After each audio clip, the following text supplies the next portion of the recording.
сабақтық шеңберінен бастайық, иә? Күлімде күн күлімде, күлсін барлық балашақ. Берекелі бүгіндей, бейбіт болсын болашақ. Жарайсыңдар балалар. Олай болса, мына жерден топқа біз не істейміз? Бөлінеміз. Жайлап келіп мына жерден алып топқа бөлініп отыра қоямыз. Аламыз.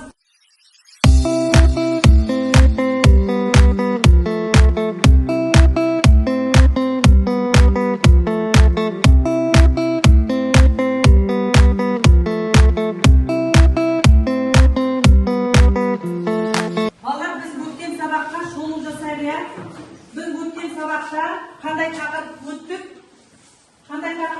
Киіз үй сабақта. Иә, біз киіз үйдің бөліктерімен не істедік? Таныстық, иә? Кімнің есінде киіз үйдің бөліктері? Иә, Балжан. Кереге, маңдайша, иә, есік. Жарайсың. Және?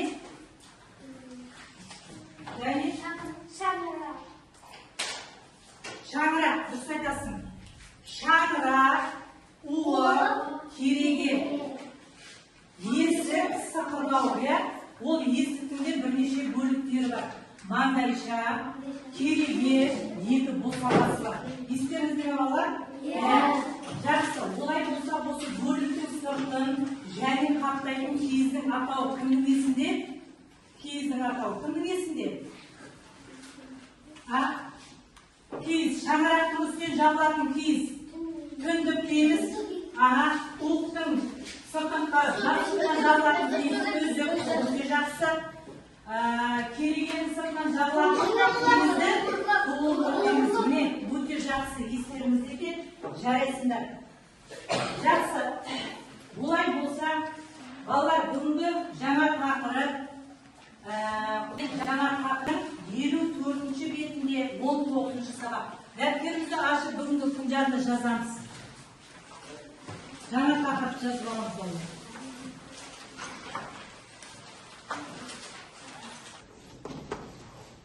Төрт түліктің бірі. Көркейтіп әдемі болып жазамыз балалар. Жас болдық па? Жақсы. Олай болса, бері қарап қолымызды жинақтап отырайық. Бұл сабақта қойдың мүсінін әртүрлі материалдардан жасап үйренесің. Қой төрт түлік малдың бірі, оның бірі шопан ата деп аталған. Халқымыз төрт түліктің ішінен қойды ерекше бағалап, малды берсең қойды бер деген. Қойдың жүнінен күнделікті тұрмыста қолданылатын әртүрлі бұйымдар жасаған екен. Жақсы, балалар, бүгінгі сабағымыздың мақсатына келер болсақ, оқушыларға қойдың төрт түліктің бірі екендігін, оның адам өміріндегі маңызы туралы түсінік беру, оқушылардың шығармашылық қабілеттерін дамыту, өнерге баулу. Жақсы, олай болса, қойдың маңыздылығы, қой төрт түліктің бірі. Ол ғасырлар бойы адамдарға азық және киім басқа да пайдалы заттармен қамтамасыз етілген екен. Жақсы. Мына жерде сіздерге үстел ойыны берілген. Үстел ойынына сұрақтарға жауап беру арқылы біз не істейміз? Сұрақтарға жауап береміз. Әр топтан екі оқушыдан бірінші қызыл тобына келе ғой. Кел. Мейрамбек кел. Кел, мына жерден сұрақ таңдаймыз. Кел. Бір сұрақтан аламыз. Ал. Кел. Екінші сары тобынан. Келе ғой. Кел. Екі сұрақ аламыз. Алам. Бір сұрақ кел. Бір сұрақ. Кел, үшінші жасыл тобынан. Балжан кел. Кел, Нұрдос кел. Шығамыз кезек. Айқын сәл отырады. Қазір қалған оқушылар әркім өзінің тобына көмектесуге дайын отырады. Балжан оқып берілген сұрақты оқимыз. Қара, қойдың жүнінен не жасалғанын айт дейді. Суретте қара. Бізде мына жерде сурет берілген, не қара. Сурет берілген. Қойдың жүнінен не жасалынған? Балжан, суретке қарап айта бер. Шапан. Иә. Және бас киім. Иә. Крем. Жіп. Иә. Қалай жасалу жолы? Мына шапан ба? Шапан ба, балалар? Жоқ. Тон, ішік дейміз, иә? Тон, ішік дейміз. Бұл неден тігілген? Теріден тігілген, қойдың терісінен тігілген. Және бас киім, иә? Бас киімді де теріден тігеміз біз, иә? Бөрік дейді ғой. Жіпті неден жасалынған жіп? Қойдың несінен жасалған? Жүнінен жасалынған жіпті иіреміз біз осы арқылы. Және бар ма тағы жүнінен жасалынған? Кілем ба мына? Текемет қой. Текемет киіз дейміз, иә? Текемет киіз, арқан. Бұның барлығы да қойдың жүнінен жасалынған бұйымдар екен. Келесің дұрыс. Тон неден тігіледі? Иә, тон неден тігіледі? Тон қойдың терісінен тігіледі. Дұрыс айтасың. Және қойдың терісінен тігіледі. Өте жақсы жарайсың. Айта бер, жалғастыр. Қойдан қандай өнім? Иә, қойдан қандай өнім алынады? Кім айтады? Кім көмектеседі? Иә, Нұрлыбек. Сүт аламыз және? Иә, Сара. Ірімшік және сүт тағамдар ол. Және басқа. Және басқа. Иә. Иә. Тағы да басқа қойдың етін аламыз ба? Еті және жүні. Міне, жүні, еті, сүті пайдалы. Иә.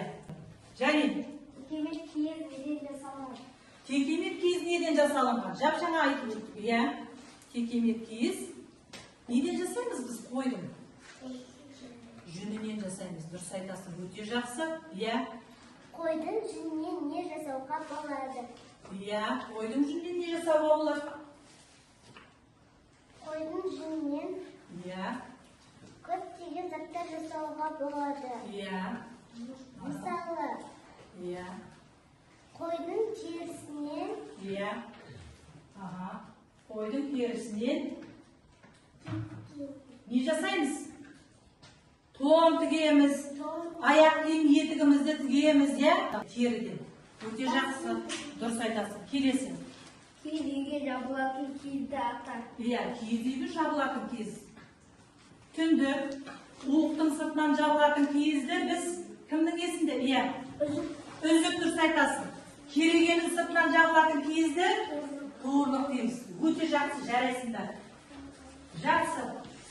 Бұдан да жақсы белсене қатысу керек, Балжан. Жарайсың, өте жақсы. Дінмұхамед, жарайсың, өте жақсы деген бағамен бағалаймын. Сұрақ ойда жарайсыңдар. Иә, сұрақ өтейін. Балалар, қойдан алынатын, мысалы, етіміз, ет, бұл жерде жаңаға қонақ келген кезде, сыйлық қонағымыз келгенде немесе өзімізге біз жаңағы қорадағы қойымызды біз не істейміз? Қонақ келгенде соямыз, Бұл қойдың еті 1 сағат немесе 1,5 сағатта тез піседі. Адамның денсаулығына өте пайдалы. Міне, жүнінен жасалынатын бұйымдар бұл жаңағы қойдың жүнін жақсылап жуып тазалағаннан кейін, оны біз не істейміз? Нәски қылып киеміз, тоқып киеміз. Оны бірінші жіп қылып иіреміз, одан кейін тоқимыз әртүрлі бұйымдар. Үстімізге кеудеше, жакет деген сияқты, шарф деген сияқты. Бұл жаңағы қойдың жүнінен жасалынған бұйымдарымызды, киімдерімізді тек қана қыс мезгілінде не істейміз? Киеміз. Ал бұл киімнен де бөлек мынандай қол бұйымдарын не істеуге болады екен? Жасауға болады екен. Міне, бұл қол жұмысы, бұл қойдың жаңағы жүнінен әртүрлі қылып боялып жасалынған бұйымдар. Бұл мінекей қазақи жаңағы ойын өрнектермен безендіріп жасалған. Міне, мына жерде жасалынып жатырған жұмыстардың бірі, бұл жаңағы үйретіп жатырған оқушымның жұмысы. Бұны да қойдың жүнінен жасалынған бұйым. Бұны да ары қарай әсемдеп рамперге салып безендіруге болады екен. Міне, жіптен де мынандай бұйымдар жасауға болады. Әдемі қылып жіптерімізді түрлі қылып бояп алып, мынандай әдемі қолөнер бұйымдарын жасап, біз не істейміз, сайыстарымызға шығып өзіміздің жаңағы әдемі бұйымдарымызды көрсетуге болады. Міне, қойдың жүні әртүрлі қылып бояймыз, бұны жуып тазалаймыз. Тазаланып болған жүнді не істейміз біз, әртүрлі түстерге бояп, осындай бұйымдарды не істейміз, жасауға болады екен. Міне, өте жақсы пайдасымен таныстық, қалай пайдалы екенін білдік.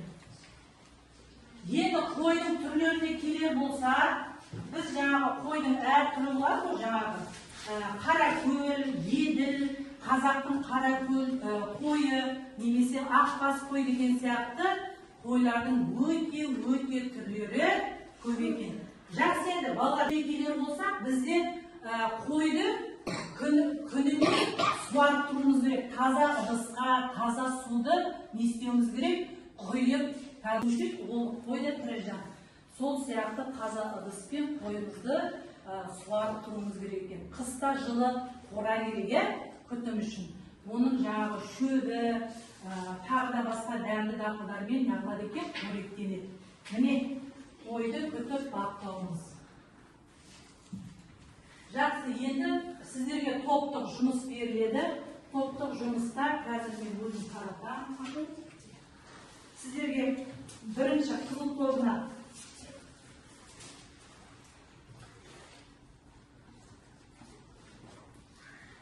төрт түлік малды ірілерін атаймыз, тақтаға жабыстыра береміз.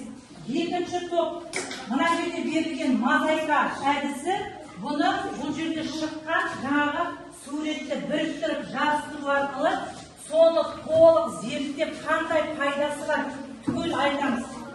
Одан кейін сіздерге төрт түлік малды біз қалай шақырамыз? Соны біз сәйкестендіреміз. Түсіндік қой? Сәйкестендіреміз, қызыл карандаш болсын, немесе қара карандашпен сәйкестендіріп тақтаға жабыстырамыз.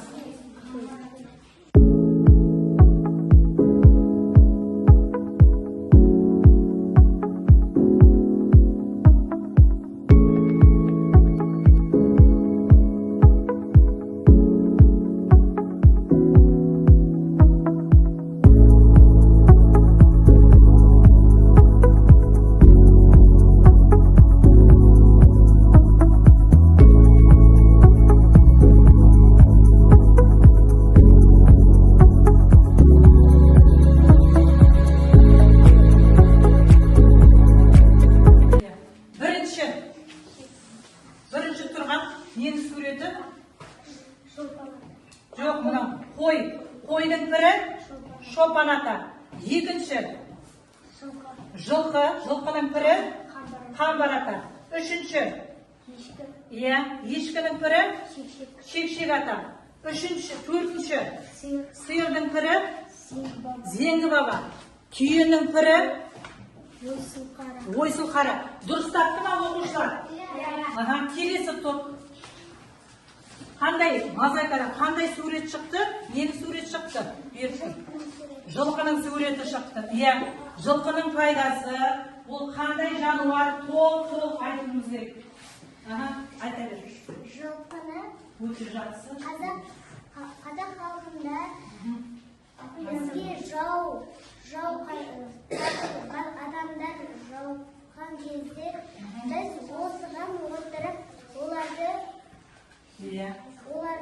оларды жеңеміз. Жақсын пайдасын айтайық, пайдасын. Етін, сүттін. Жылқы бізге сүтін береді және етін береді. Өте жақсы.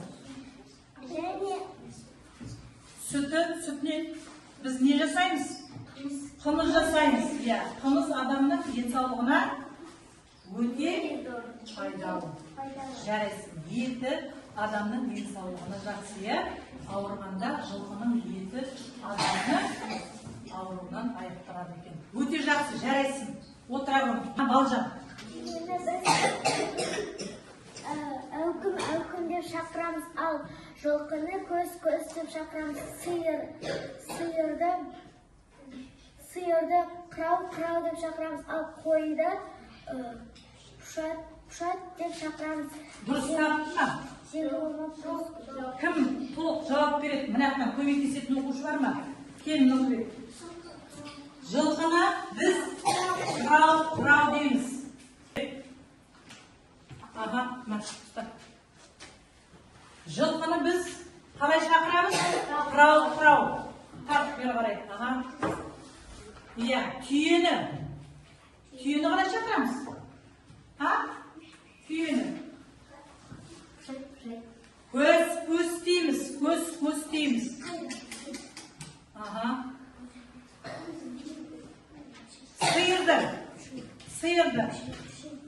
Сиырды қалай шақырамыз бала? Әукім. Қойды пұшай. Міне балалар, біздің мына 4 түлік малды шақырудың өзінің бір ерекшелігі бар екен. Бұны есімізде сақтап алуымыз керек. Өте жақсы, отыра қойды.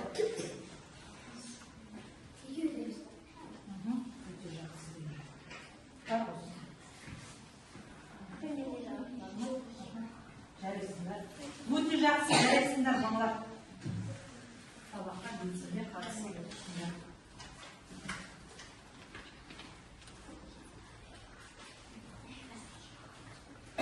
Бағдаршам бағалау арқылы сіздерге жарайсыңдар балалар. Орнымыздан тұрамыз, сергі төсәрді. Ал билейміз, айқалаймыз.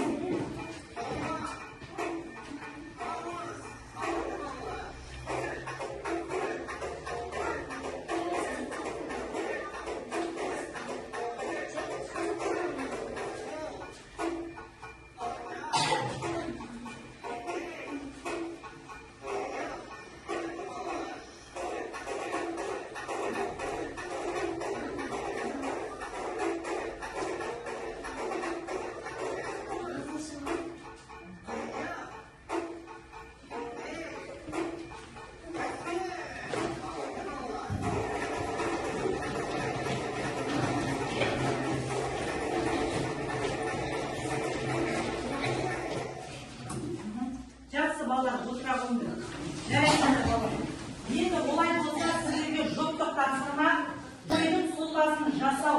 Балалар, біздің алдымыздағы дөңгелектен мыжырған қағазымызда қойдың сұлбасын жасаймыз. Түсіндік қой?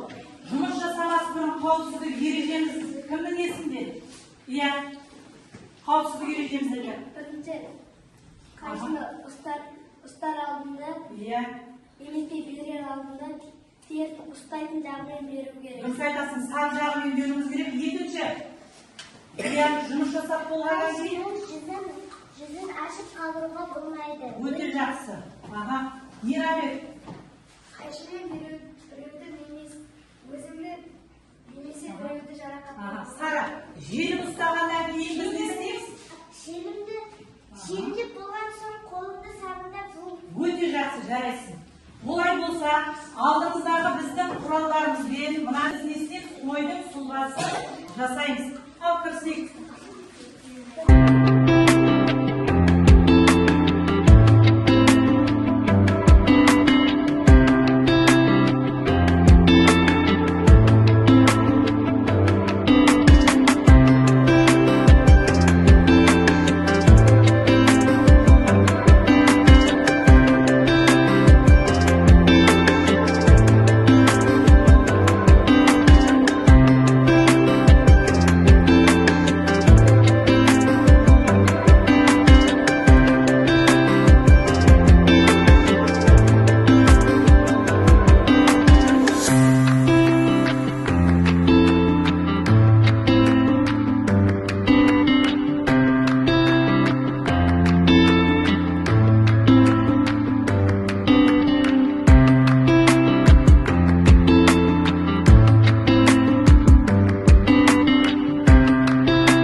жұптық жұмысымыз өте жақсы деңгейде. Аха, отырамын. Жарайсыңдар, өте жақсы. Жарайсыңдар, өте жақсы. Жақсы деңгейде жұмыс көрсетті. Өте жақсы. Жарайсыңдар. Берем. Жұптық жұмыс қой, жұптық жұмыс. Жақсы балалар. Балалар. Етін, жүнін, оның сүтінен біріншіден тағамдар алынатыны бәріміз білдік. Олай болса, бүгінгі сабаққа кері байланыс ретінде бәрінде асықтардан алып жабыстыруымызға болады.